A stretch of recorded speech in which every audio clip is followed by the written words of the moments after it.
welcome all. This will be my second presentation of this program. And I need to turn on the projector here. So I'm going to unmute it. And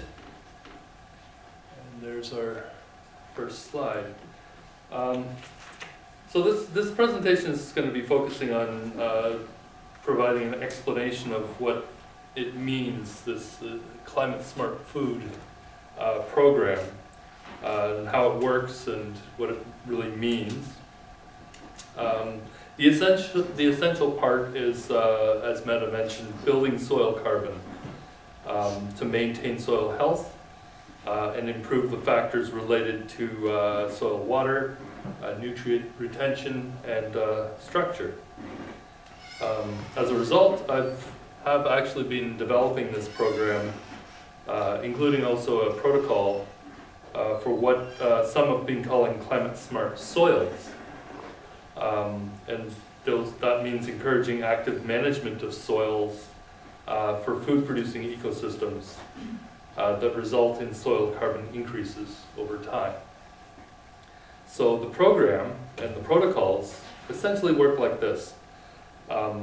So in order for any food product, anything that's grown by farmers, to become certified as a climate smart, it really has two criteria. The first one is the farm or the food producer must actively sequester carbon into soils, or otherwise increase the total soil carbon as a result of what they're doing on the farm, their operations. And the other thing is the farm or food producer, along with the landowner where the carbon sequestration is taking place, not just the tenant or the manager of the farm, must sign a written declaration or a public announcement of intentions to support the achievement of the Sustainable Development Goals. So we have these two criteria, and we're also trying to develop programs that will, in addition to conventional farming, would recognize a climate smart food product or other product that's grown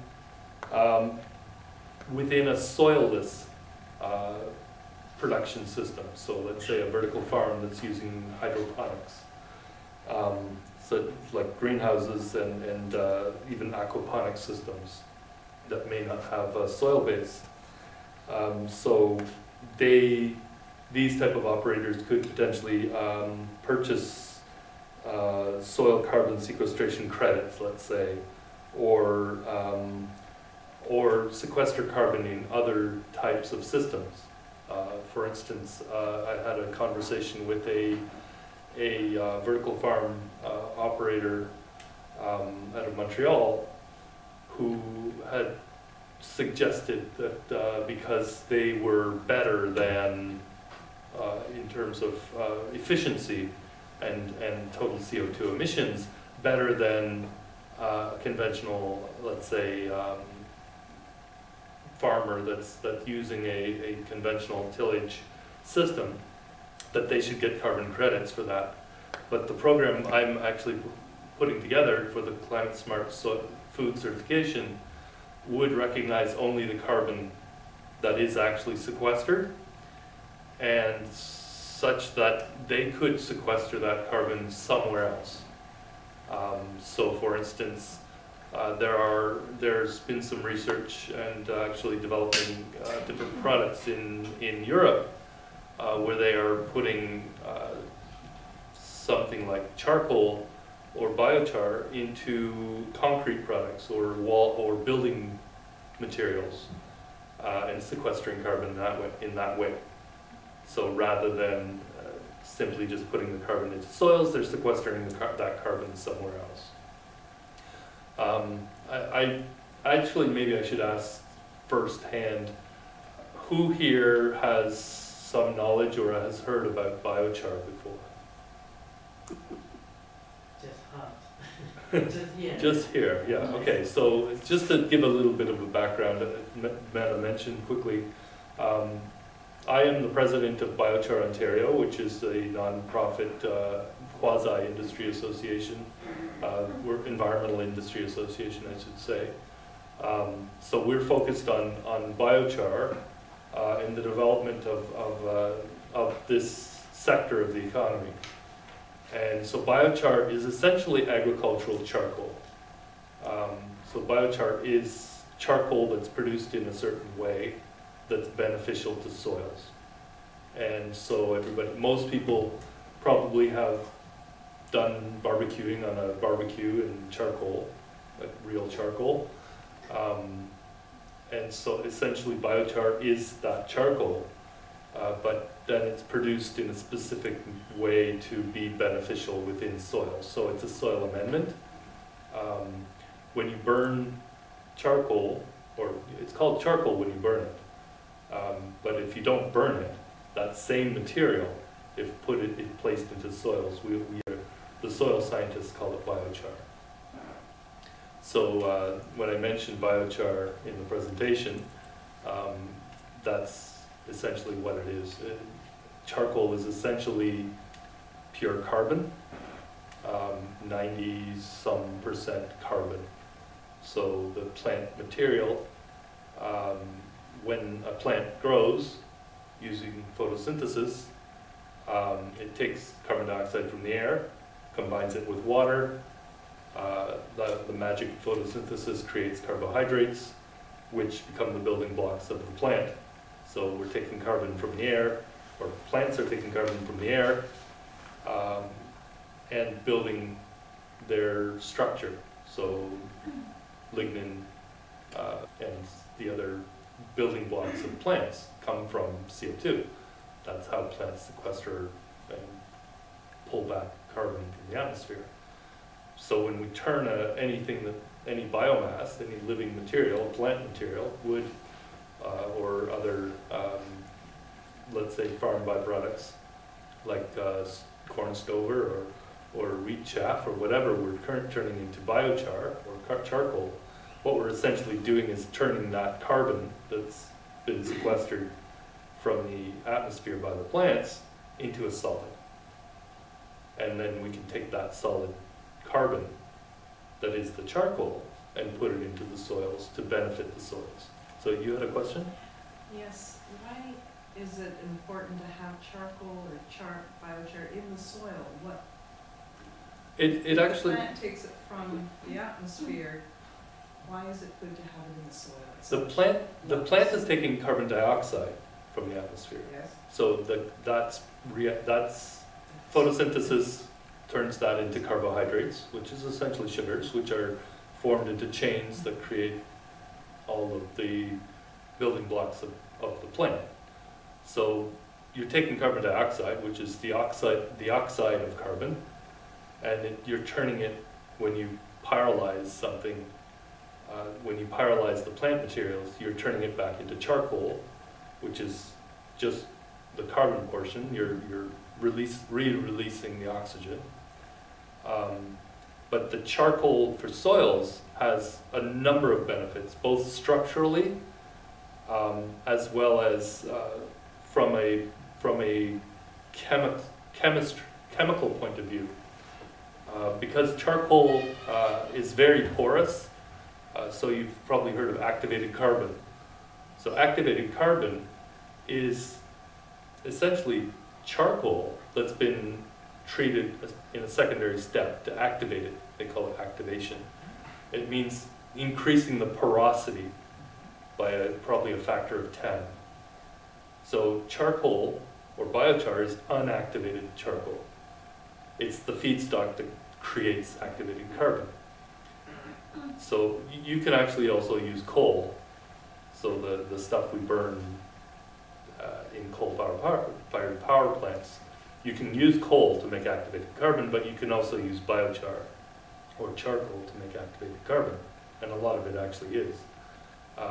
But unactivated carbon or unactivated charcoal from plants has the structure essentially the structure of the original plant.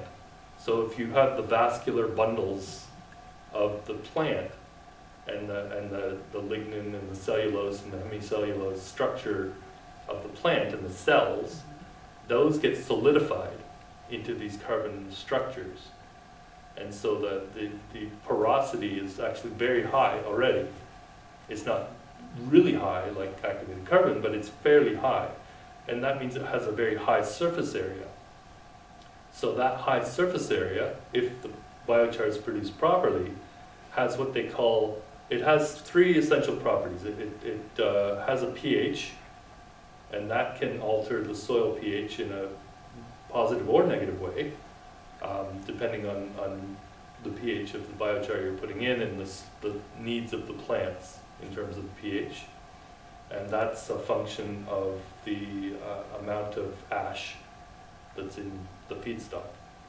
So if you're using wood, it's got low ash. If you're using something like, let's say straw, it's going to have a high ash. So that will affect the pH of the soils that you ultimately put it into. So blueberries, for instance, like acidic soils, and then you have, maybe at the other end of the spectrum, you have other plants that like basic soils. And so that's one sort of essential properties of biochar, is it has a pH. The other things is it has absorption, like a sponge. You put a sponge into a sink, and if you look at biochar under a microscope, it looks like a sponge. It absorbs things. So it absorbs water, it absorbs nutrients, and it sort of soaks it up, and it holds onto it, so that you have a benefit in terms of water holding capacity when you have this property of absorption. But there's actually a more important property, and that's adsorption. And adsorption can actually help. It's the exchange surfaces. And so they have something called the CEC, the cation exchange capacity of the soil, which allows nutrients to be exchanged between roots and the fertilizer source, and to maintain and capture those nutrients on the surfaces of the biochar and on the surfaces. So the higher your surface area, the more exchange surfaces there are, and usually that there's a symbiosis between the plant roots and the soils and the fungal networks and the microbial networks. So the symbiosis between the plants and the microbes and the fungi and the biochar is actually what we're trying to facilitate. By adding biochar, we're adding a structure, we're adding absorption, we're adding the surface area for the adsorption, which is really where we want to try to increase soil productivity, hopefully without needing to saturate plants with nutrients as we do today. So the over-fertilization that's causing things like algae blooms in the Great Lakes, where they add so much fertilizer, it just runs off with the rains, because they need to make sure the plants have enough of these nutrients, because a lot of them are actually insoluble nutrients until, so the fertilizers that are spread today, a lot of them are insoluble, meaning that they're actually inert in the soil until the fungi and the microbes actually break it down and allow the plants access to those nutrients. And that's another function of the biochar, is to facilitate the increase in biological activity of the soil to allow access to the nutrients that may not otherwise be available to the plants. So there's a number of functions. There's also aeration. Soils are made up of a balance between the minerals, the nutrients, and air. And with the high surface area and this high porosity of the biochar, you also have a better balance between air, water, and minerals. So there's a way, like if you have a sandy soil, you'll have better water holding capacity, because sand actually has terrible water holding capacity. But if you have a heavy clay soil, you may have not enough aeration. So that's why you'll end up, like some farms, they'll pool water on top because it's too dense. So if you can add biochar to those types of soils, you'll get better aeration and better crop productivity as well. So a number of factors. This is not part of my presentation here, but this is sort of a background. I wanted to provide a little bit of information about the reason we're doing biochar. Those are the crop productivity or soil health factors. Of course, the factor that we're interested in with this program is the climate factor. So if we're adding charcoal, which is carbon, which used to be plants, which used to be CO2, if we're taking, essentially what we're doing is we're taking plant matter that's been turned into a carbon that's going to stay in the soil essentially forever. We're extracting that carbon from a plant that used to had extracted that carbon from the atmosphere. As we're taking CO2 from the air, converting it into a solid and putting that back into the earth. We're essentially taking CO2 from the air and putting it in the soils. We can now, in essence, reverse what we've been doing. As we burn fossil fuels, our carbon dioxide mostly goes up into the atmosphere at the tailpipes of our cars and factories and whatever. We can reverse this process. We can grow things. The plants themselves sequester that carbon, pull it out from the atmosphere, but now we're taking it and converting it back into a solid that goes into the soils that will stay there for maybe 500 years, 1,000 years. So it's now put back into the earth in a way that keeps it there. Because plants normally, they rot, they decompose, and all that CO2 goes right back into the atmosphere. We're finding a way to keep that carbon in the soil, in the earth. And so some people have said it's called, or they use the term reverse carbon mining. So we're decarbonizing our atmosphere. And this is what the Climate Smart Food Program is intending to do, is support this process of reverse carbon mining. I was just at a presentation or at a fair the other day which showed that if you build, they have this whole school teaching people how to build with products that retain the carbon instead of releasing it. So most buildings now release a lot of carbon and pollution. But this is a way to do it where the carbon is kept in, it's wood, natural products. Yeah, wood is a great way to, I mean, look at all the wood in this room. This is a great way to sequester carbon too, and this is full of carbon. And so yeah, building with wood is a great way to capture and keep carbon out of the carbon cycle. But I've been focusing, of course, on food, because there was somebody that said recently to me, they said, food is essential and the basis for our entire economy. It's the basis for all of human existence. I mean, if we didn't have food and if we didn't produce food, we wouldn't be here. I mean, everybody has to eat pretty much every day. And a huge chunk of our economy is devoted to being able to feed ourselves. I mean, you talk to anybody that says, why do you work? And most of the time the answer you'll get is because I need to feed my family. I mean, that's the basis of our economy is to be able to feed our families and ourselves. I mean, that's, why else do we work? I mean, food really is essential to all what we do. I mean, it's the rationale for why we're doing a lot of the things we even do at all. But why do we go to do our jobs every day? It's to make an income, because we have an economy that's set up to where we need to go out and purchase food to keep ourselves and our families healthy and functioning.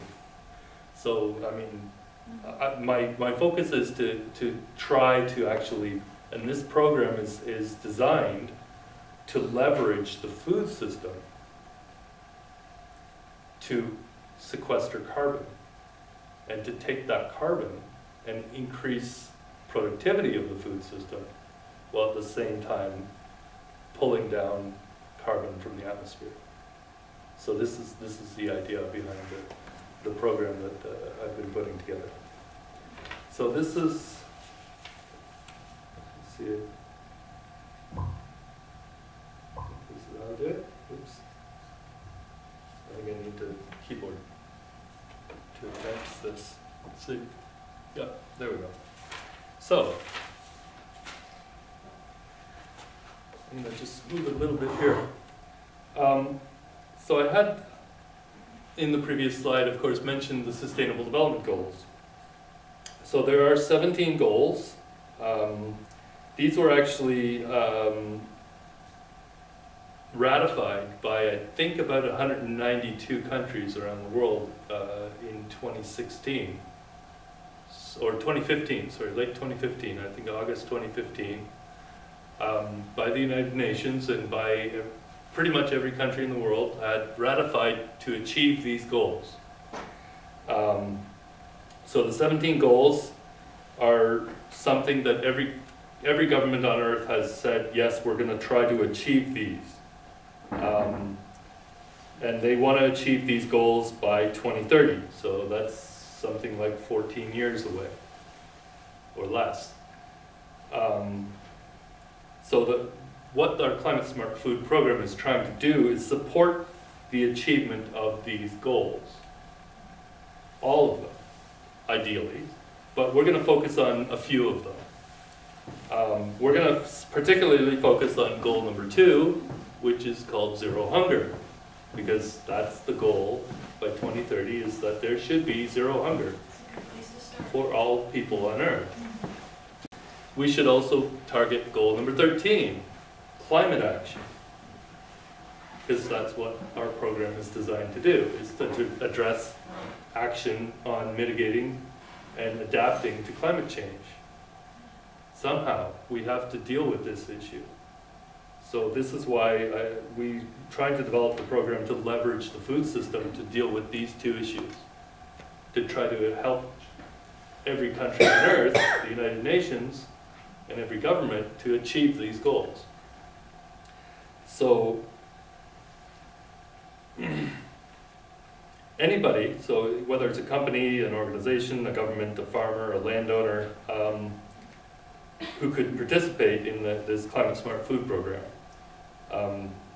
they would also need to sign the declaration. So this is one of the key things, that they would make every effort to support and achieve all the goals. So even though we're saying we focus mostly on zero hunger and climate action, whoever participates in the program and would like to get the certification for Climate Smart Food would sign the declaration saying, we support them all. And that's important because what we want to do is ask, once let's say a farmer or landowner has signed to say, yes, we want to achieve the goals, or we will support the achievement of the goals, they do need to take some action to do something to support one of the goals, at least, at a minimum. They could support more than one, but they could then go, let's say, and file a report at the end of the year to the certification body to say what they have actually done to support the goals. They could focus, let's say, on education, or they could focus on gender equality. They could support programs of gender equality, let's say, on their farm, and they hire equal number of men and women. Or they have programs for their employees. So they're supporting the goal in some way. It doesn't have to be the number 2 or number 13, it could be one of the goals. And they're going to report what they've done to support the goals, whatever they choose to do to support the goals, whatever goal is in their heart important to them. But of course, the other thing, the other criteria is they need to sequester carbon into soils, or sequester carbon somewhere. So the program itself is you can probably see some synergies if we're talking about trying to support good, healthy soils. We're going to be supporting good health and well-being, number 3. Our program, because it includes a lot of marketing as well. We will support quality education. We will have educational programs linked to our Climate Smart Food program. Of course, we support gender equality in what we're trying to do. We're going to support clean water and sanitation. We're going to support clean energy. We're going to support sustainable cities and communities. And of course, responsible production and consumption. And life on land. Of course, we want to be sustainable, and we're literally dealing with soils, which is the basis for all life on land, including protecting and enhancing biodiversity. We really would like to ensure that there is peace, justice, and strong institutions. Our program is running through Science for Peace. Obviously, peace is a significant issue for us. And partnerships. The program is open to anybody. And we encourage partnerships between different entities, whether it's non-profit, for-profit, or government. You had a question? Yeah, excuse me if you answered this already, I in my class, but is this something that's been adopted by the UN General Assembly? This? Yes. Yes. Goals. This, I believe it was around August 2015. Okay, This was accepted, I think 192 countries signed on to this. okay. The other comment I'll make, affordable and clean energy isn't necessarily renewable. It's not necessarily renewable, yeah. It's a vague term, but it could mean CCS, like Yes. coal with carbon capture. Yeah, it could include these things. I think they made it fairly general, but the goal is to provide access to affordable and clean energy for all of humanity. Yes, which of course. However that's done. It could be nuclear energy if people believe that nuclear is clean and affordable. Mhm. Of course, it probably isn't, but there probably are economists that would claim that, just as they have in Ontario. So anyway, next slide. So climate smart agriculture, that's another term that's a United Nations term. So it comes from the Food and Agriculture Organization of the UN, the FAO.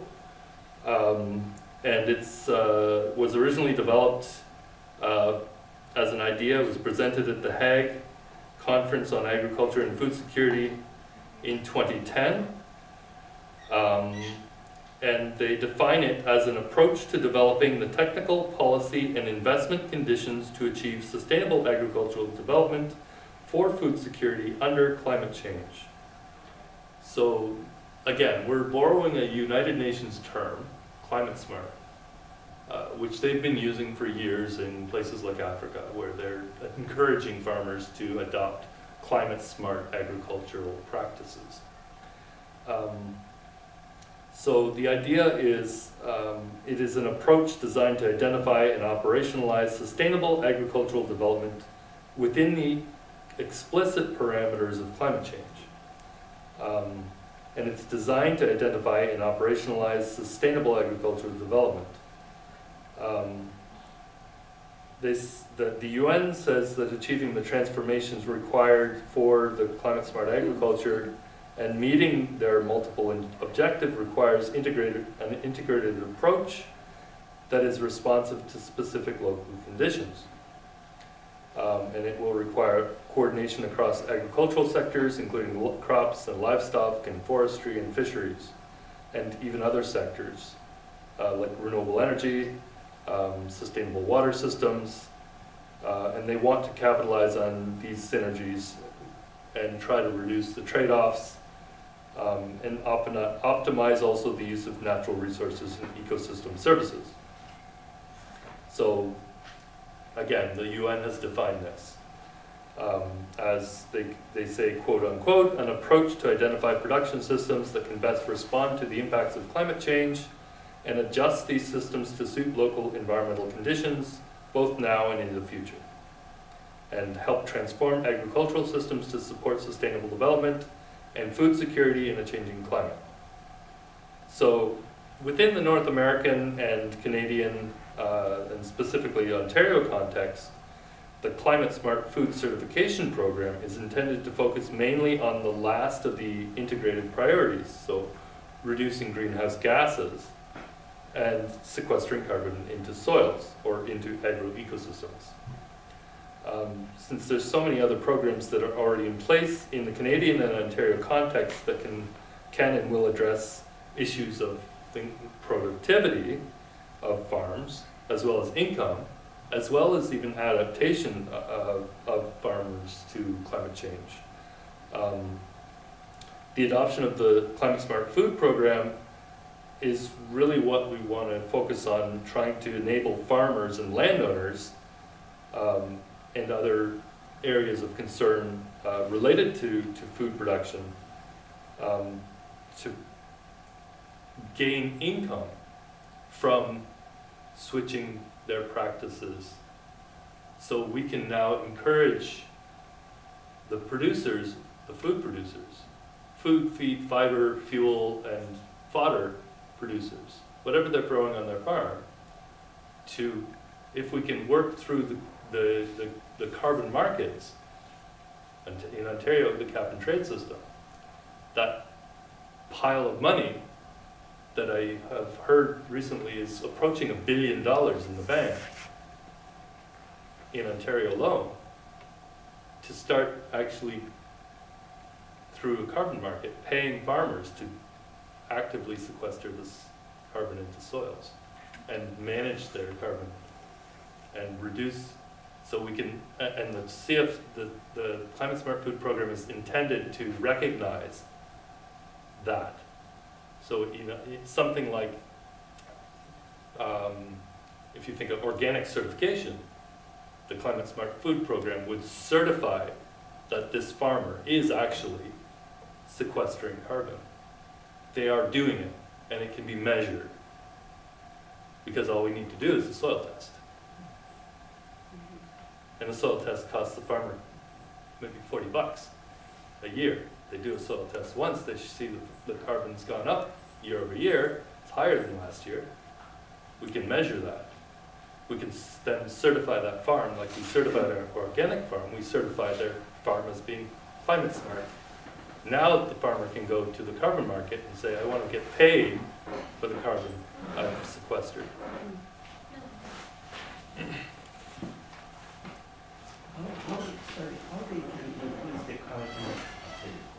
So I guess you came in a little late. So I introduced myself as the president of Biochar Ontario. So biochar is one of the ways. So there are actually many ways, and I'm going to go through it in the presentation on some of the ways that a farmer can increase their soil carbon. But I wanted to give a little background about sort of what's happening around the world, especially through UN initiatives, including Climate Smart Agriculture, and the other thing is Zero Hunger Challenge. So it's another essential program was developed by the Secretary General of the UN a few years ago, intended to support the achievement of goal number 2 of those SDGs. Of course, Zero Hunger it's actually not that old, November 2014. It was hailed as a renewed global momentum to end hunger. And at the time, in 2014, 170 countries who were attending a nutrition conference pledged to establish national policies aimed at eradicating malnutrition. And whether in all its forms. So Zero Hunger is not about hunger. It's about nutrition. And that includes not only hunger, but also obesity, because that's a form of malnutrition. And so the goal is to transform the food system and make nutritious diets available to all people. So that means transforming our food system to prevent obesity and prevent diseases caused by our diets as well, like heart attacks and diabetes and all of these ailments that we have. So it was actually Secretary General Ban Ki-moon, it was his vision.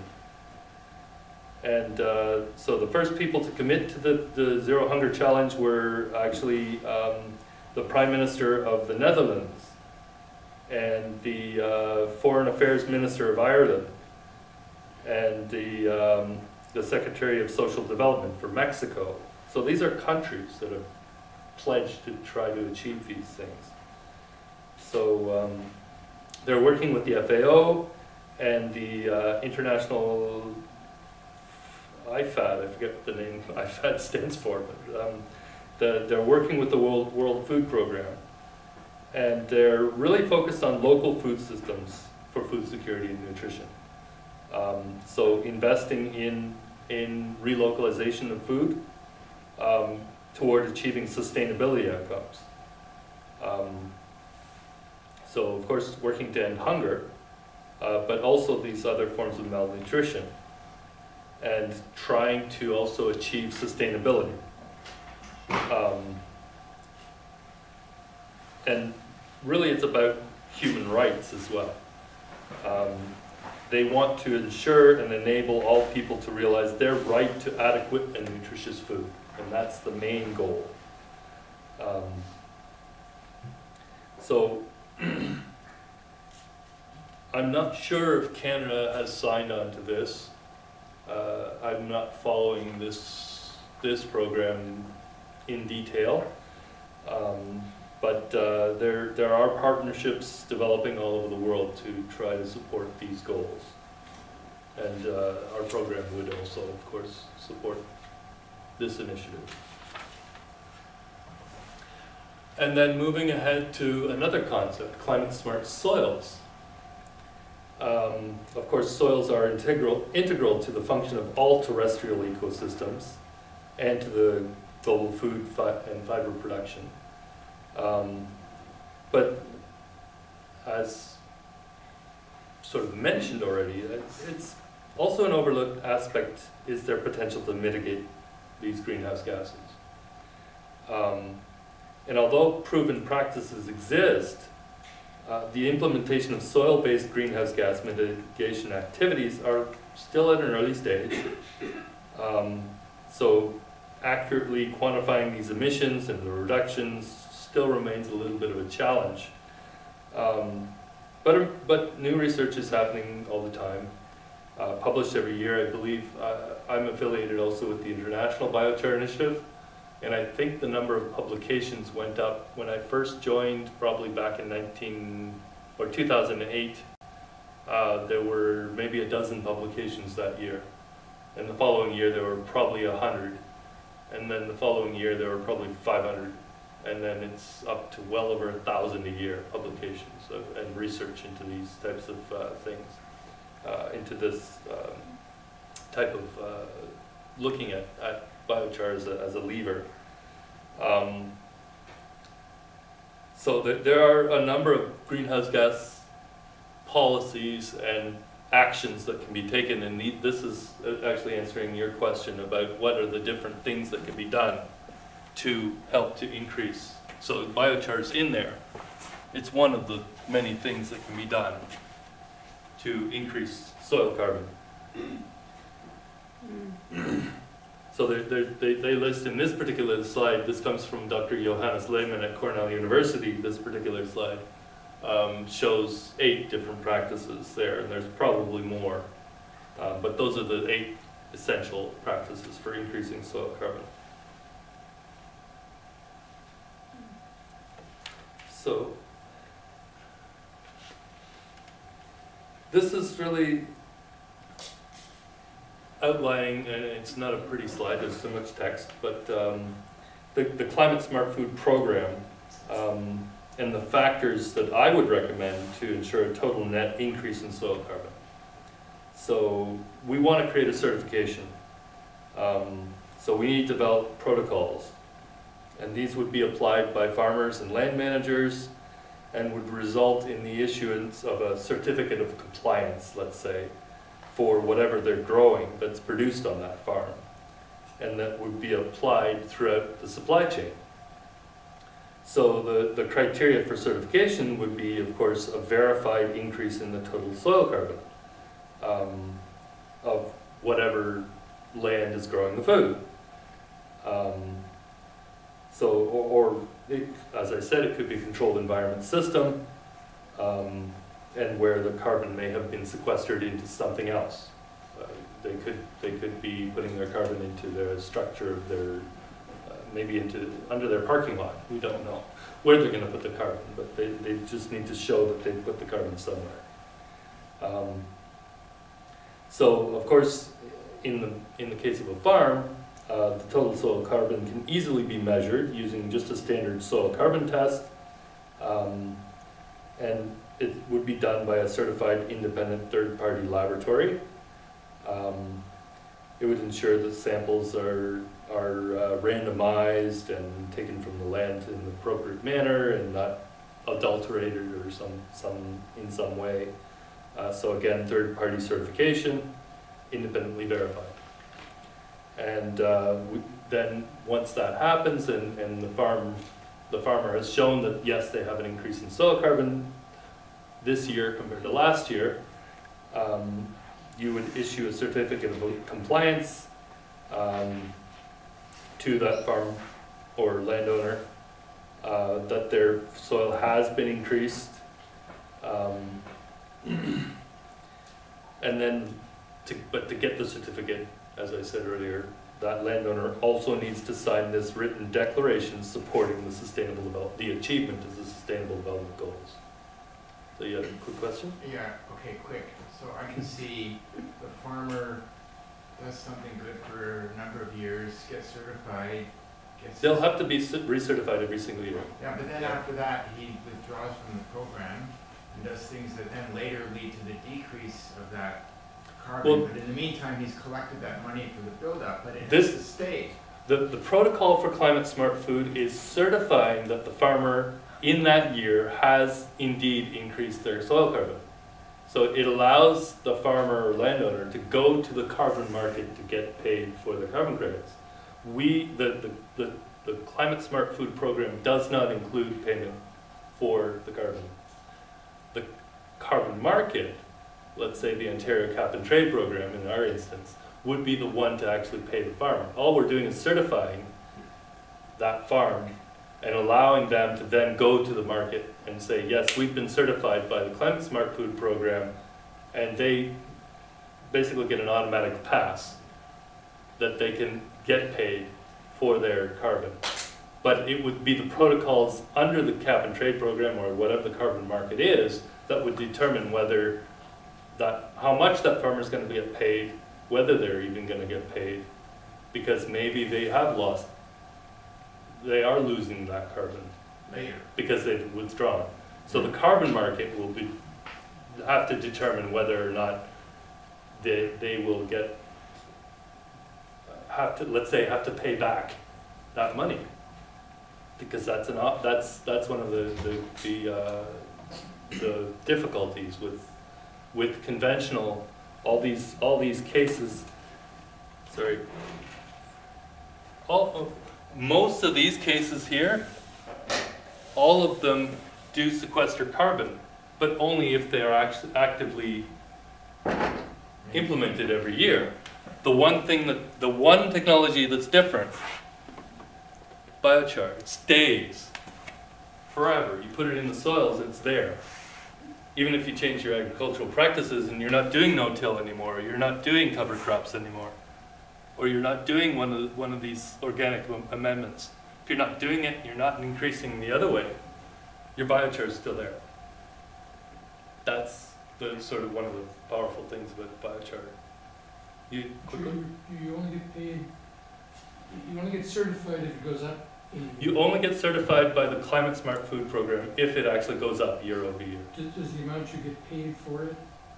But Only based on the we're acreage? not going to be deciding how much any farmer or any particular landowner would get paid for that Doesn't- carbon. Doesn't the carbon plateau at some point? Under most conditions, yes. But again, the biochar, if you add 0.1%, you're gonna increase 0.1%. If you add 5 tons, you're adding 5 tons. It's going to stay. And there really is no theoretical saturation point until you're at 100%, and you have like a pure charcoal field. But that's never going to happen. The numbers, and I mentioned 5 tons on purpose because remember I told you about, or I may not have mentioned it yet. I mentioned it to Meta earlier. There's an initiative, and I think I'll mention it in subsequent slides, called 4 per thousand, where governments have also agreed to increase soil carbon by 0.4% per year, year over year. And this agreement was a side agreement to the Paris Agreement, the climate agreement that took place a couple of years ago.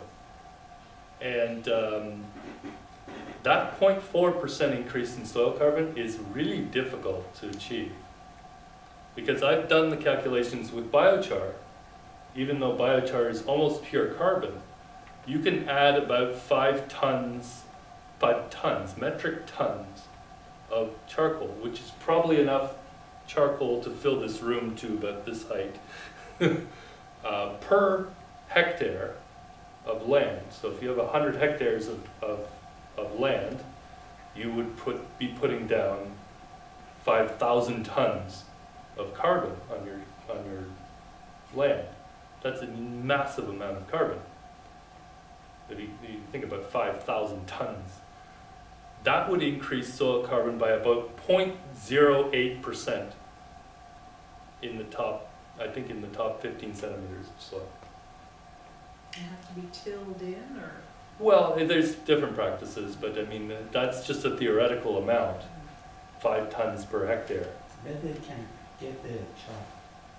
There are manufacturers that are starting to produce biochar. There's some in BC, I'm actually going to be visiting one in Quebec probably next week. There's a number of companies that are starting to do this. It's actually a fairly big business now, I've been told, in China.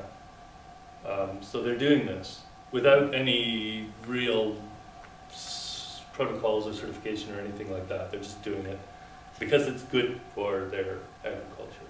Well, that's, Because it's just good for the soil, it's good for the plants, and good for productivity. So they're doing it just because it's a good thing to do for farmers to use this stuff already. So that without any carbon markets or payments or anything like that, they're doing it anyway. But here in Canada, we have a different situation where what we'd like to do is incentivize the farmers in some way to start using these practices. They're a little bit more difficult to get to our agricultural system. Can I But- ask one question? Could you explain what is biochar for those of us who came late? Very simple explanation, biochar is agricultural charcoal. Agriculture. Yeah, so have you ever had a barbecue before? Okay, yes. You've had charcoal, and you've burned it, and then you've cooked your food and steak or whatever, potatoes, that charcoal. But instead of, soil scientists, instead of calling it charcoal for soils, they just call it biochar.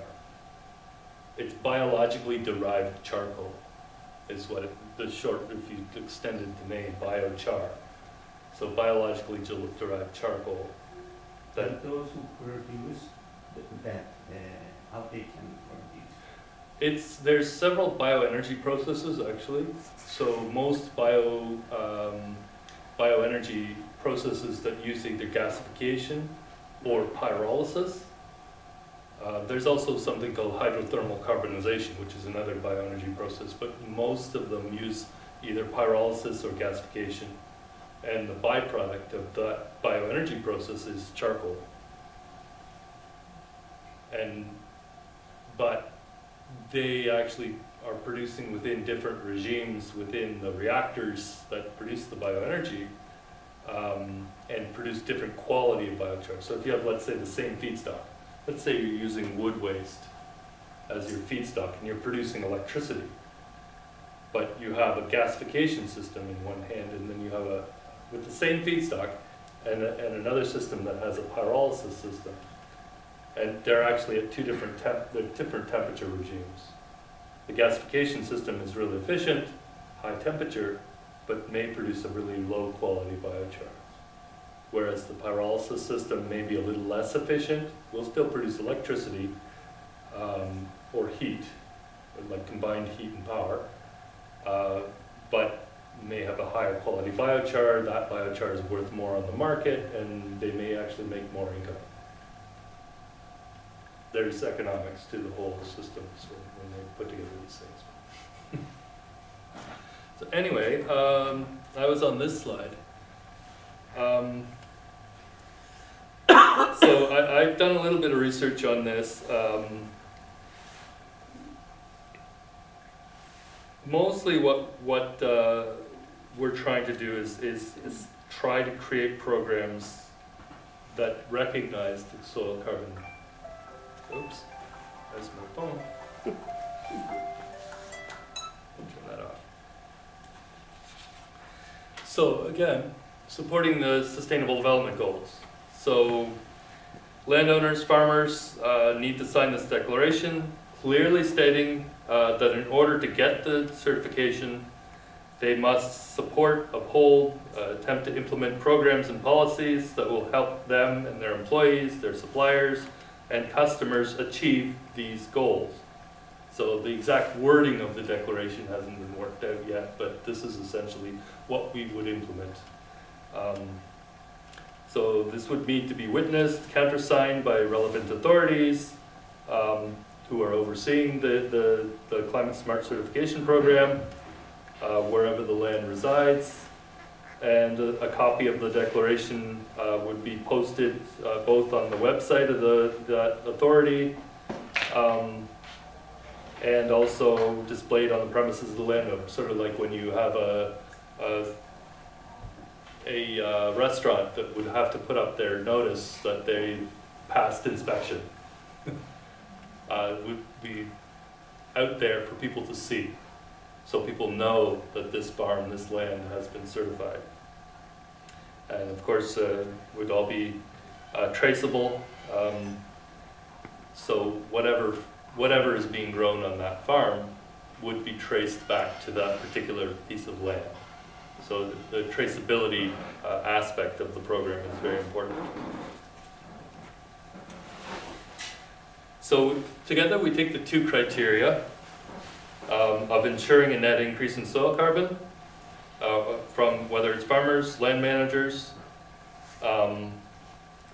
So using a variety of techniques that can ensure their soil carbon is increasing over year or year over year. But one of the technologies that biochar industry is looking at is something called carbon-based fertilizers or formulations.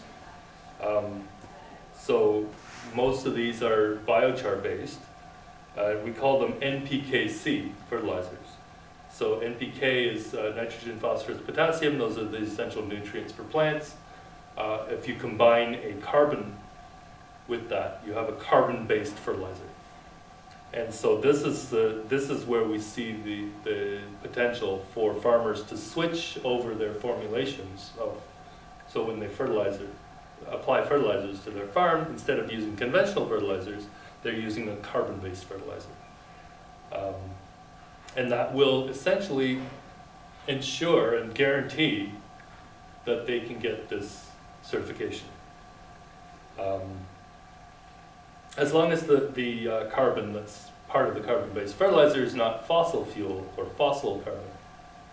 So it would need to be, there'd need to be a supply chain verification for the fertilizer manufacturers to make sure that what they're actually using in their formulations is bio-derived.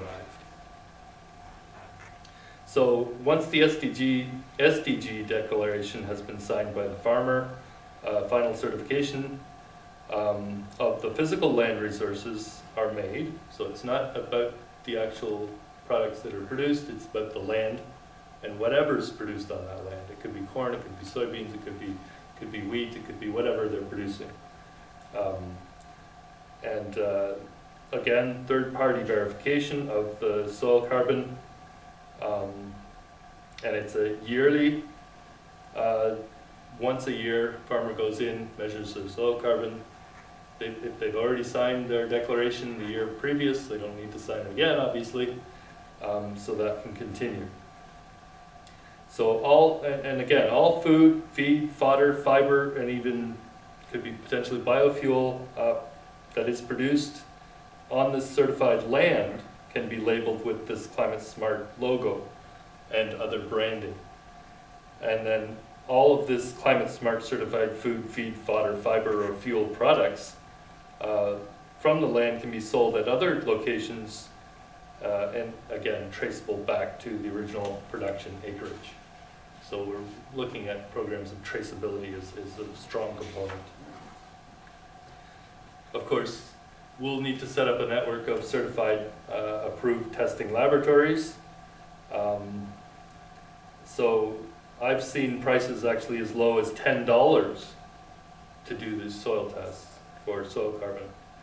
Typical prices screening is probably $30 to $50.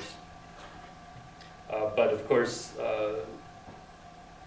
these prices can vary probably by jurisdiction. Most soil chemical analysis for carbon nitrogen ratio, which is already a standard test by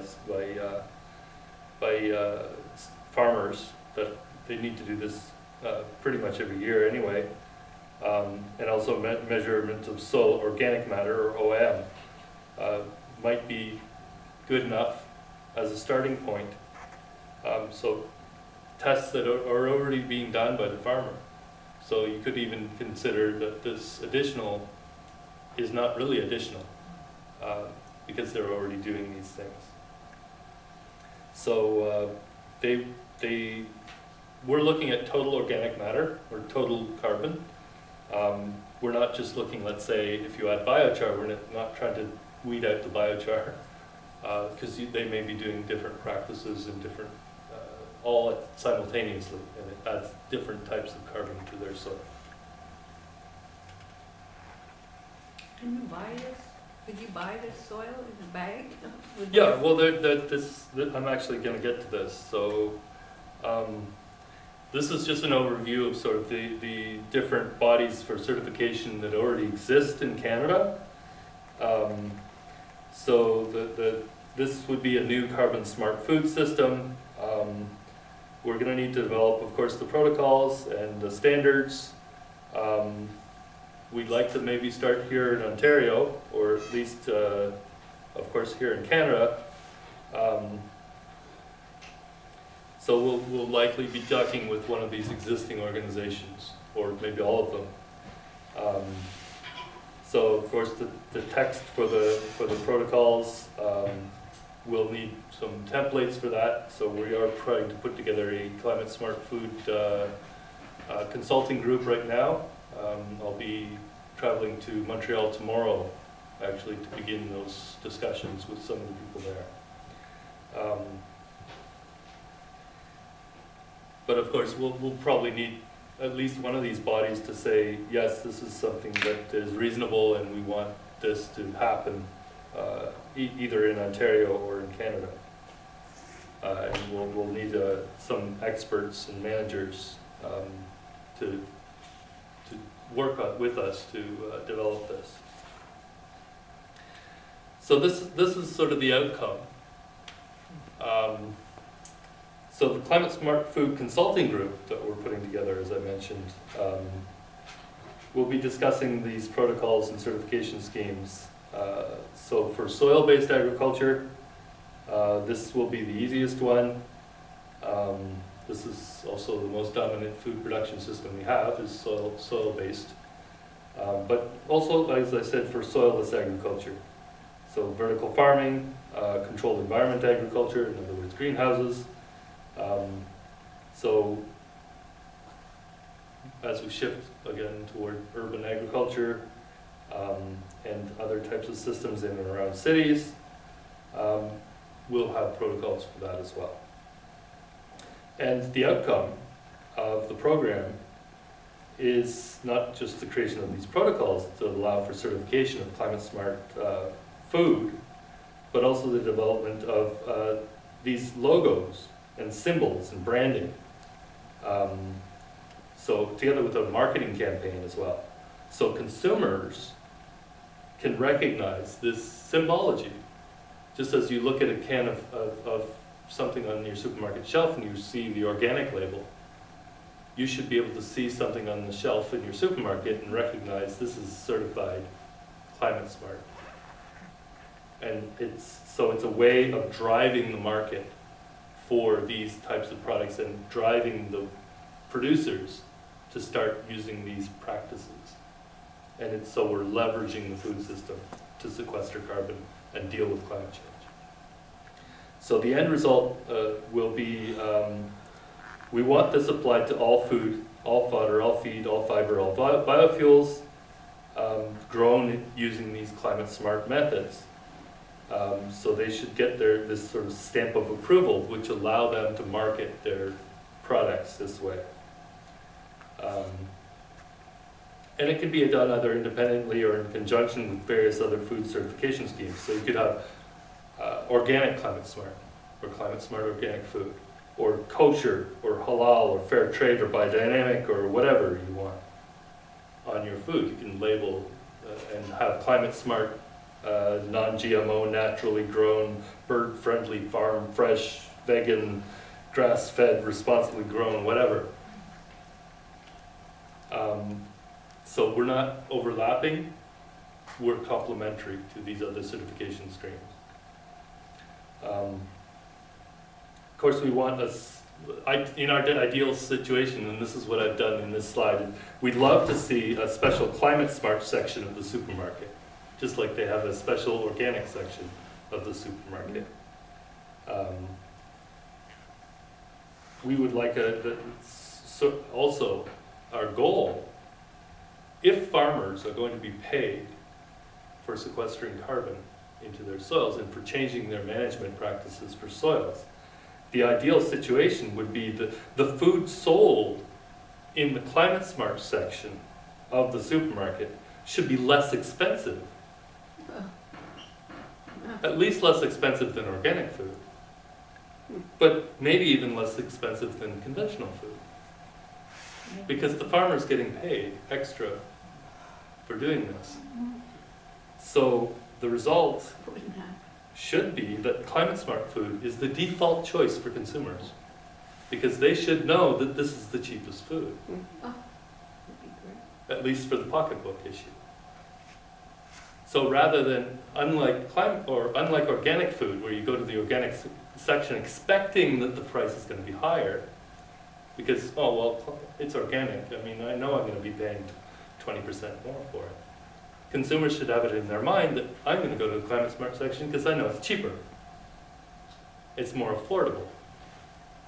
Hopefully it's as nutritious or even better, quality-wise, than conventional or even organic. We may not have that situation in every instance, of course, because we're not going to say, no, you can't, or you have to be organic to get the climate smart certification. We're just going to say, whatever type of production system you have, you can be certified organic or certified climate smart. You'll be paid carbon credits. You should be able to sell your food to the supermarkets or the food vendors or the restaurants at a slightly lower cost than the conventional farmer that's not climate smart. So we believe that what this is doing is also trying to encourage consumers whether or not even you believe in climate change, as many deniers do still exist. I mean, look at the president of the U.S. just south of us, and his minions. I mean, there are people that couldn't care less whether they're helping the climate. But if they're able to buy food 10 cents cheaper, they'll do that. So what we're trying to do is, unlike organic, where organic certified food has captured about 5% of the market, we're looking at trying to create climate smart certified food and capture 95% of the market. So that's the goal we're trying to set. We don't want to see a sort of an upper limit in the total market for climate smart food because of price limitations or price barriers for consumers. We want to make nutritious, wholesome, and basically climate friendly food available for all. And what we're doing is leveraging the carbon markets to do that. Well, Question? if Canada was one of the countries that signed the UN declaration, On which one? The well, Sustainable Development Goals? 17, Yeah, the 17 goals, yeah. So what would be the barriers to making it illegal to do anything but climate smart food? Yeah, you would hope that the government would say, yeah, well, this is what we should be doing everywhere. And this is actually the initiative I'd mentioned before, the 4 per 1,000 initiative. It started in France, and I think it was signed by something like 40 countries. Now, they're not calling it climate smart food, they're calling it climate smart agriculture. And that's intended to help the farmers. It's not a consumer-driven program. Whereas this is a consumer-driven program where what we're doing is saying we're trying to create demand from consumers for doing the right thing, but they're not even choosing to do the right thing necessarily consciously. They're doing it through their pocketbook decisions. So that's the difference between this program and, let's say you think about, organic. A lot of farmers switch over to organic. The main incentive for them to do so is because, well, we can make more money because we can sell the food higher price. That's their incentive for switching to organic. They may not care at all about the environment. They're just doing organic because they know they're going to be able to sell their food at a higher price. In this case, we don't want them to sell their food for a higher price. We want to them to sell their food at least for the same price. Maybe slightly lower, and we want that to get them paid to start switching their management of the farm so that they increase their soil carbon and hopefully also increase the productivity of their farms. By increasing the soil carbon, that also usually increases the productivity of the soils. Anyway, so we've come up with a sort of an interim logo. It's up in the top corner over there. So let's say you would see that climate smart food stamp on your food. So you could say, okay, now we have supply chain certification. So we could certify prepared or even packaged foods that include climate smart certified ingredients. We may have different levels. There could be like gold, silver, bronze, whatever, depending on the percentage of the ingredients that are sourced from certified climate smart growers. So we could have ways, again, of having these symbols on packages of food, whether it's fresh food in the fresh section, as I showed in the previous slide, where you're buying from the climate smart section of the fresh food and produce, or you could have this type of certification for these types of food. You could have it for garden and farm products, and I think you mentioned, somebody mentioned, can you buy like a soil amendment at your garden center? So yes, we want to be able to certify that if you use this soil product in your garden or on your farm, you're going to be guaranteed, because there's carbon in these products, you're going to be guaranteed to get your certification. So make it really, really simple for consumers, for producers, for farmers to get their certification. What our goal is to make the barrier for entry, and that's why we're targeting 95%, not 5%.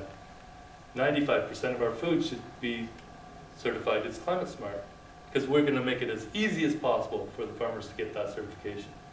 Really low barrier for entry in terms of the soil carbon test, which is a really low cost, $40 cost for the farmer per year, which is pocket change almost.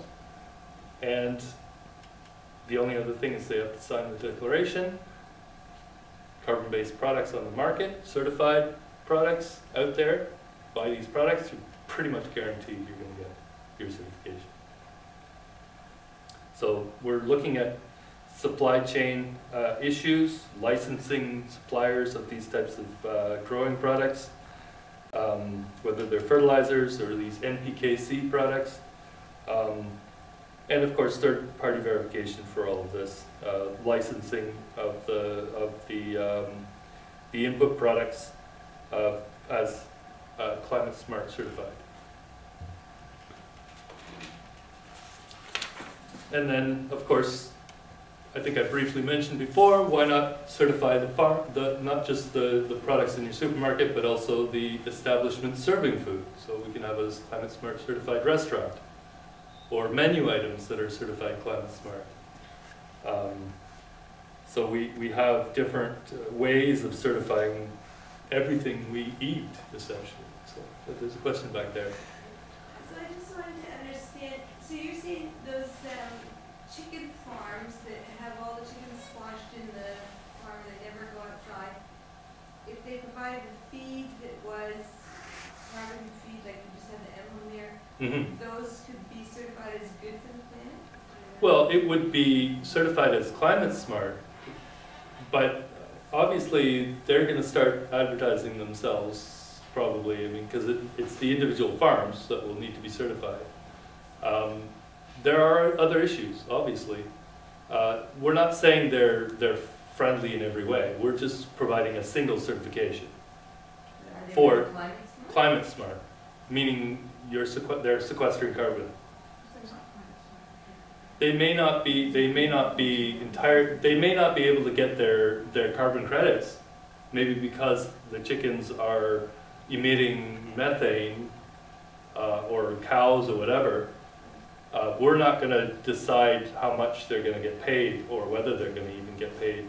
Or, I mean, the other thing is that this allows a producer to market themselves. And as soon as they start marketing themselves as this or that, they're going to get a lot of attention paid to what they're doing. Well, but that's, as a consumer, you're looking for that climate smart label and you're saying, oh, if I buy this, then my expectation is that, yes, this farm is... It's sequestering carbon. Not necessarily good for the environment. It's sequestering carbon. Doesn't mean that it's organic. Doesn't mean that it's necessarily ethical even. It's just one certification among many potential certifications. I had a second question, which was, so in terms of the amount of carbon that is returned to the soil, a traditional organic farm, how does that compare to the biochar? Well, they're different in the sense that biochar is only one of the many methods for putting carbon into soils. But I guess what I'm saying is, so if a farm is certified organic, is it already having more carbon? It probably is. Many organic farms will likely be able to get their carbon smart certification without needing to add other things like biochar. So even a no-till conventional farmer could probably get their certification without needing to convert to organic, or to convert to permaculture, or to convert to these other things. However, we would encourage, of course, that they do so, because and that's another factor, is that if they're gonna get paid through the carbon market for sequestering carbon, if the price of carbon is high enough that they get paid, and this is actually another rationale for carbon additions to soil, deliberate carbon additions to soil through things like biochar and PKC fertilizers, is that the ratio of carbon to carbon dioxide, so solid carbon versus CO2, is about 3 to 1. So if, let's say, the price of carbon is $40 a ton, the farmer will get paid $120 a ton for the carbon they sequester into their soils. So you triple that number. So that gives them an incentive to maximize their soil carbon increases. And questions in the back? Yeah, because when you showed the previous slides with the certification logo on the food product, Mm-hmm. do you have a tracing mechanism to find out what ingredients were climate smart and what were not climate smart? At this point in time, we don't have the protocols for this, and this will need to be developed, of course. And again, that's the reason for putting together the Climate Smart Food Consulting Group, is to gather a bunch of experts together to work on the protocols and to work on the system of certification for all the products. Of course, all we're certifying are actually the actual land. We're certifying a parcel of land, and anything that grows on that land, we need to have traceability. So you can't, just as the organic foods sector has done, they've essentially separated all organic products out, and these are certified organic. Some have more certified organic ingredients than others. So you can have different levels of certification. Let's say different badges. Like this could be platinum certified and 100% ingredients are climate smart, or maybe it's just bronze certified and only 5% of the ingredients are certified climate smart. So we don't know what the market is going to demand on this side. From a consumer perspective, already there are so many certification and logos on a product. Mm-hmm. So if a consumer looks at a product with so many logos, is it? It's not confusing, really- yes. It's confusing. So Mm-hmm. how can, and sometimes it can be misleading too. So Yeah. how can? Well, this is why we need third-party certification for along the entire supply chain. So how can you minimize that confusion? Is there any component added to the system that education is? Yeah, well, we're going to actually, the program is being put together so that it can be leveraged by the existing supply chain. So we're gonna count on our partners to do a lot of the education and awareness. So I give the example of I've been having conversation with Campbell's Soup Company of Canada. So Campbell's Soup, if they want to put out a climate smart certified can of soup and have that label on their package, they're going to have to work with their suppliers to ensure, of course, that their suppliers are doing what's necessary. And of course, we'll have third-party verification of all their suppliers' land holdings to make sure they're increasing over time. And they're going to have to declare on their label how much, what's the percentage of ingredients that are actually climate smart certified. And they're going to be the ones essentially that are going to be educating their own consumers of their own products about this certification. Apart from sequestering carbon, what is the incentive a farmer is getting in adding this certification to his program? And what is the incentive the industry, like Campbell Food, what incentive are they having to have this particular certification on their product? So, Well, we're mainly focusing on the producers. So we're trying to create incentives for the actual producers. So the farmers themselves. So we want to pay the farmers. So it should be it's a bottom-up approach from two ends. it's a little bit of a difficult paradigm to try to create the program when there's no demand for the products. So yes, we do need some sort of consumer education. So we want consumers to drive and create a market pull for these types of products, ideally, but also have the farmers want to get paid these carbon credit payments for switching the practices to sequester the carbon. So we're really looking at the two ends. We're not looking at the middle supply chain as much and sort of the food packages. We believe they'll come on board as the farmers will want these programs. I mean, we've talked with like the National Farmers Union, and they've been asking me, for instance, is there any way that we can get carbon credits for starting to use the biochar that's starting to be produced and hitting the market? Because we'd love to use the products, but unless we get some additional incentive to do so, like some kind of payment through the cap and trade program or carbon markets, they don't really feel that there's much of an incentive to do that. But as soon as the farmers realize that they can start getting paid for doing this, they'll be the ones to push the system, and they'll be the ones to push as well the supply chain. But then you might also get like a supermarket, let's say Loblaws or something like that, saying we see a shift in the consumer perspective for healthy foods or whatnot, and we're getting a lot of let's say changes in the food system right now. Like you look at Whole Foods being bought by Amazon, so there's changes in the food system that are maybe threatening their business model. So they want to come up with new programs that will encourage consumers to shop at their establishments versus the competition. So we don't know where this is going to go exactly, but we're developing the program so a number of different sectors could potentially tap into this. But we are looking at the two ends. Another question?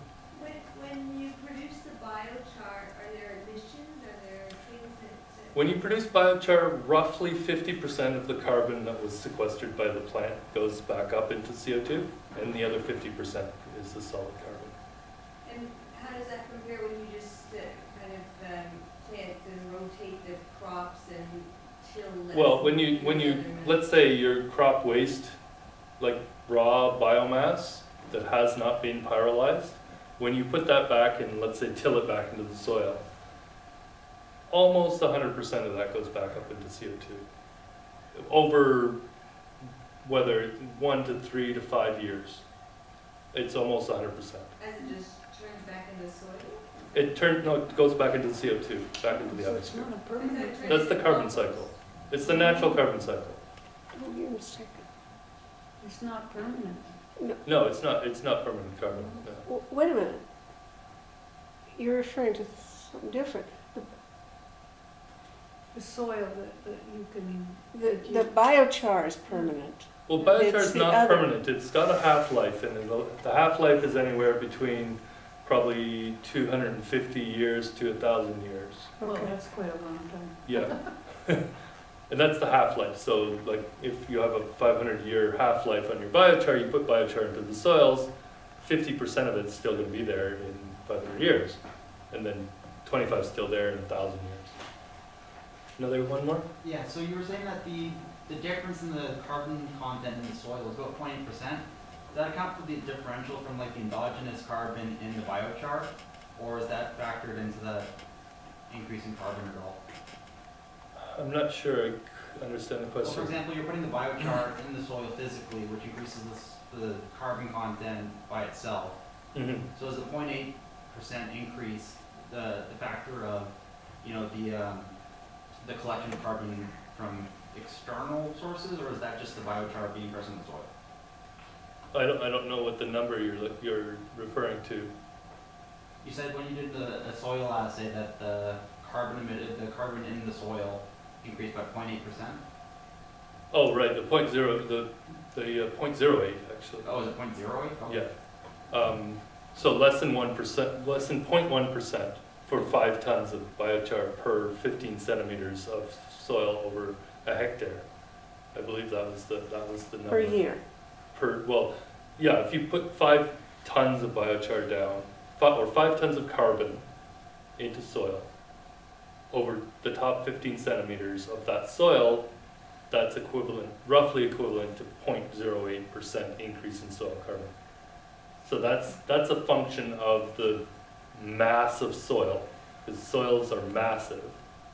They're typically heavier than water, so that a soil sink in water. So it's between 1 and 1.2 tons per cubic meter of soil. So if this desk was soil, it would weigh well over a ton. But what I'm asking is, if you have a goal that every year they're to increase it by a certain amount. Yeah, the program for Climate Smart Food doesn't give any particular, let's say, goal on the total amount they need to increase, as long as there is an increase. We're not saying you need to increase by X amount. Oh, really? Oh. No, we're just saying if it does increase, and it should be a measurable increase. Okay. And I think the sort of the limitation will probably be the accuracy of the soil measurement.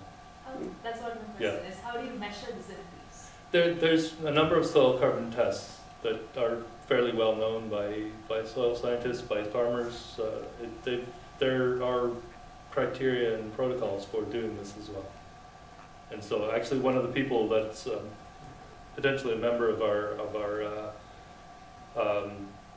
Climate Smart Food consulting group is a researcher actually at Ryerson University that started to work with us to try to develop some of the protocols for how and where on a farm you should be measuring to measure for these increases. Anyway, I once saw a film about, it was India, where somebody developed a formula that increased the yield of the land, and it was a miracle, it was wonderful, and it all had to do with taking the manure and putting it into the soil. So yeah. does that add carbon? It probably would, yes. Yeah, I mean, Maybe as I that say, there are a number of practices that can increase soil carbon, and we're not going to be formulaic in how you do it. Yeah, but I mean, you've heard of that. Yeah. I mean, obviously, manures are being used in Because a lot of that places. seems to be the easiest to do. Mm-hmm. Yeah, well, If whatever's you easiest and cheapest and the way the farmers can do it, as long as they increase the soil carbon, we don't care how they do it. As long as they don't use fossil carbon to do it.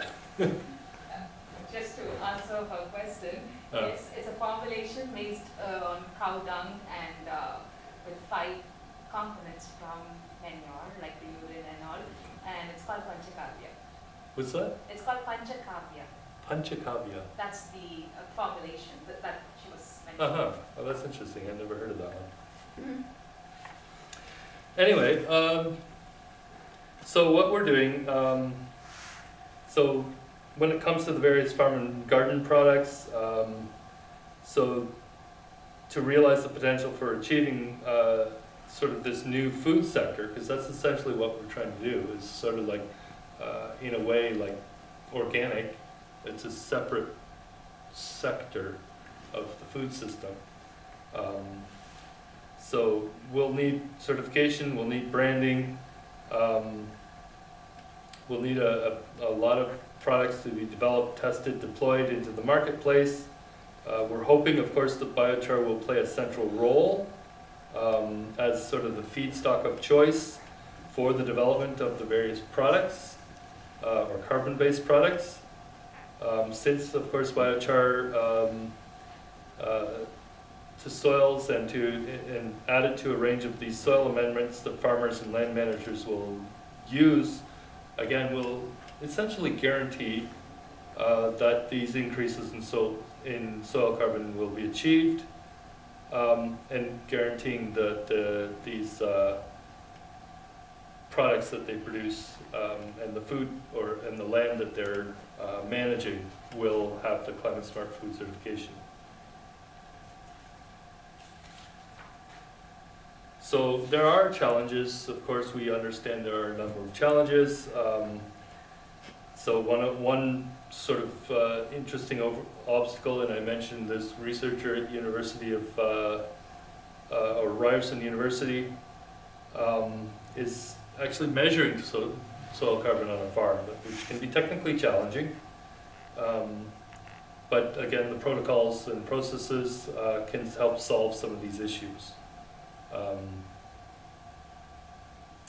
But we want to create protocols, of course, that will ensure that there is trustworthiness of the system. And so we'll have strict controls, transparency, verifiability, and we want to create credibility of the certification system, just as there is credibility now of the organic certification system, I believe. Most people believe that when they buy an organic product, that it is actually an organic product. So we will need that same level of openness, transparency, and trustworthiness, so people are confident that when they purchase this Climate Smart certified food, that they're actually it actually results in a measurable increase in carbon into soils, and that is being sequestered. So we have to put verification systems in place, transparency protocols, so we can't have sort of the gaming that might happen. So let's say, like I said before, adding coal or something or doping, let's say, the samples, the soil samples, which again, third-party certification. And we'll need institutional support, probably from different like universities and whatnot that are going to have to verify all of these things, and run pilot projects, and ensure that we have support, not just at sort of the federal level or provincial level, but also from the local level. And so this is a scalable program.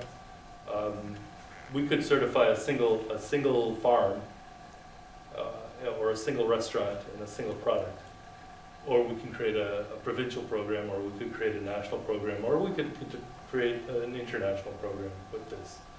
It's completely scalable to whatever level you want to achieve.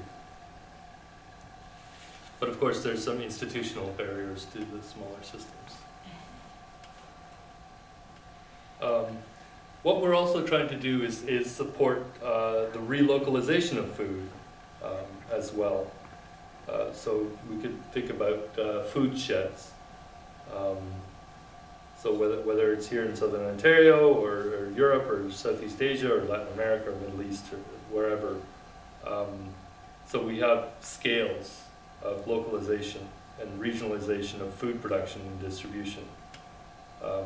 So that is another program that we'd like to develop in conjunction with the Climate Smart Food. So we could have, let's say, the certification as Climate Smart, and we could also have local Climate Smart, or extra local, or ultra local, or even hyper local Climate Smart food. What's hyper local Climate Smart food? Well, it's food maybe grown on the green roof and served in the cafeteria. So we want to add some of these type of extra layers. So if we're implementing a traceability program to be able to trace where this food's being produced, why not also tack on a localization program to this as well? So that's not yet implemented or developed yet, but that's one of the concepts we want to include. And then of course, tapping into the carbon markets. We're hoping that certified Climate Smart farmers, growers, will be able to tap into these carbon markets like Ontario's Cap and Trade program, and get paid what we would want to call soil carbon credits. They don't exist yet, but we're in early discussions to try to create these protocols that would allow farmers that are certified as climate smart already to just quickly go to the carbon market and get their payments and get their money, basically, for changing their practices in sequestering this carbon. So I did a quick calculation that the average Ontario farm was about 226 acres back in 2001. The area per farm in let's see, this doesn't make sense. So if the average area per farm is 260 acres, about 105 hectares, each ton of carbon sequestered into a soil, as I mentioned, is about 3.67 tons of CO2 equivalent. So if a typical farm or land manager is able to sequester an average of 1 ton of carbon per hectare, and increase by 1 ton per hectare, and the price of carbon is $30 a ton, a farmer that with 260 acres or 105 hectares could potentially be paid as much as $11,000 for that carbon. So that's a good little increase in their income. It's not huge, but it's a nice little boost in their income just for changing their management practices to sequester carbon.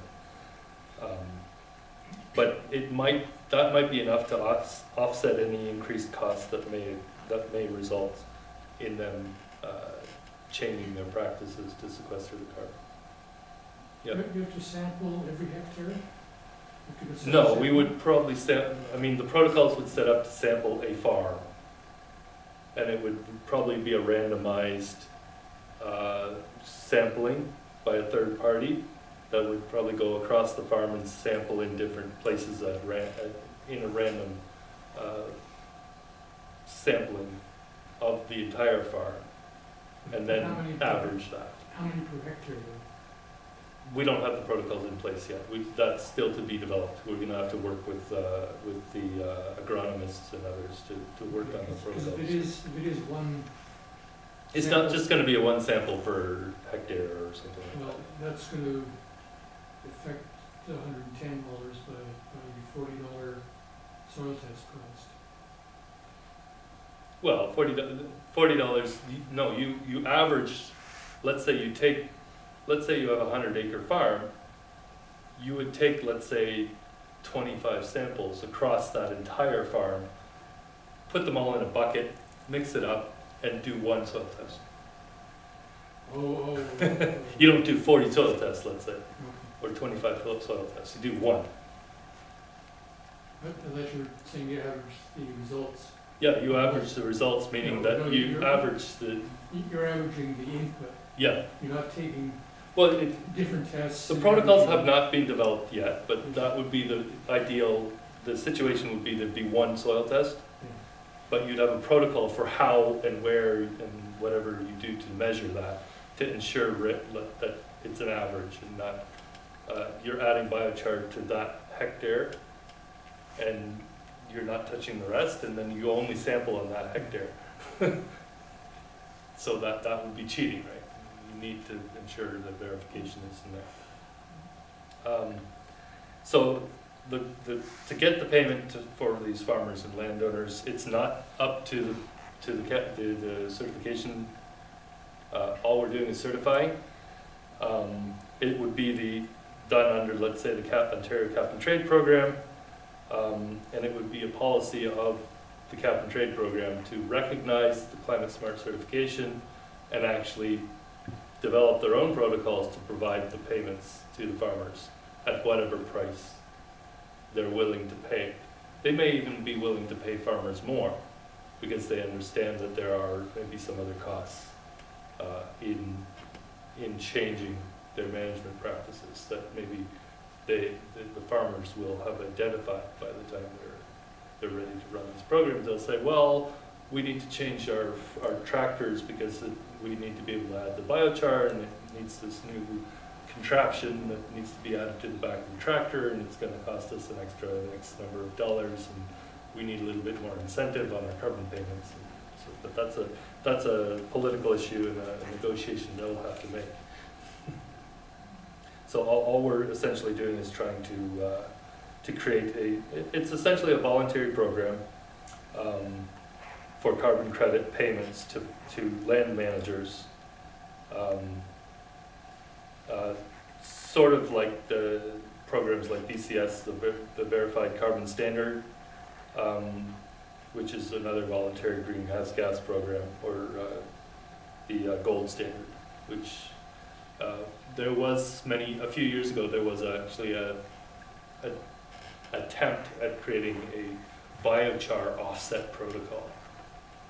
It ended up being very complex, very science-based, in trying to understand which component of the soil was biochar and which was not. And sort of it ended up, it was attempted in Alberta, it was attempted in California, but none of them passed muster. And so there are no payments to farmers for using biochar at this point in time anywhere in the world. There's no protocols for just adding biochar. So we've simplified that and said, no, it doesn't matter if it's biochar or not. We don't care. We're just confident that if a program like this gets implemented, where all you have to do is increase your soil carbon and get certification, that farmers will start adopting things like biochar, because that will guarantee them this increase that they're looking for. Can you wind it up pretty soon? Yeah, Got about 3 or I've 4 got minutes. one more Good. slide. So in summary, the Climate Smart Food Consulting Group, which is the professional group we're trying to put together, and the Climate Smart Food Working Group, which is actually a sub-working group of our Science for Peace Community Sustainability Working Group, are working on trying to develop these programs and leverage our food production system essentially, so that we can tackle some of these major existential threats. So climate change, food security, and many of the other issues, obviously, that we're trying to achieve the sustainable development. So those 17 goals. We're trying to do this one meal at a time. It depends on how you choose, what you choose to buy in your supermarket, and what you choose to eat and put in your bodies. We can leverage every person that eats, and I think that's most of us, by what we eat. We can solve this climate crisis, and that's the power we're trying to leverage, is the choice of how we feed ourselves and how we produce the food that we're choosing to buy. So this shows some of our initial social media and marketing for the concept. We're hoping that this could become a potentially lucrative global marketing scheme for the achievement of possibly a significant slice of sustainable development dollars. As programs are being rolled out for the United Nations, and cap and trade and carbon markets are being rolled out to support the achievement of the sustainable development goals. We're hoping that this type of program will be seen as something that should be supported by governments, by industry, by multiple sectors of the economy, to create the pathway toward where we need to go to achieve the goals, those UN Sustainable Development Goals. So it's a program of supply chain management, and that's essentially what it comes down to. But we do need the certification, and we do need the traceability protocols and branding, and we need consumer awareness. And But it shows you that there are fairly simple programs that could be created. Simple solutions that exist that could really tackle some of these real world issues like climate change and sustainable development. Remember, this program is just 2 criteria: soil carbon increase, cyanide goals. 2 things, and we can basically change the world.